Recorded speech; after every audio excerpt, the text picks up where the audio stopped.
Allah woga bw'omuggyako ekyokumanya oba okitadde kwana kigambo ekyo kya bushiriku.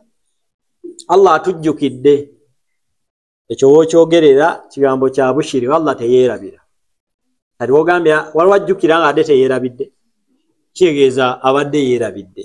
Allah oba omukkakkanyizza nja kukuba ne Allah yeewuunye bintu bwe biti. Allah teyeewuunya oba oli mumuteekako kamanyiiro.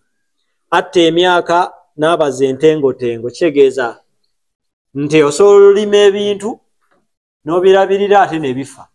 Kyokka entengotengo ku ttale ezitalimirwa ezitakoolerwa n'osanga zonna zaabala ne zikutama n'okkutama.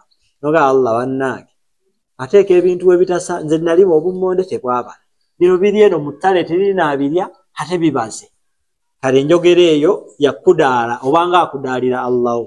Atta emyaka n'abaza entengotengo. Ekisembayo nti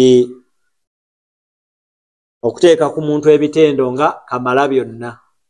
Tetulinayo kamala byonna nga muntu kitendo ekyo tekitendwa na muntu kijja kusuula mbushiriku. Baffe saabasajja ebitendo biri nnyo ku kabaka ku bakabaka. Ebintu ebyo omusiraamu tabyogera kubanga bikontana neki ne tawhiidi. Ebyo n'ebirala bye tutakonyeeko olw'obudde tubyewale ffe ng'abasiraamu. Omusiraamu yakkiriza Allah tabikola ki? Tabyogera era tabiyisa mu kamwa ke. Ndowooza emisomo tusomyeko esatu bannange ku lw'obudde. Waliwo ekitategeerekese ku byenjogeddeko. Mutindo TV, the best online TV.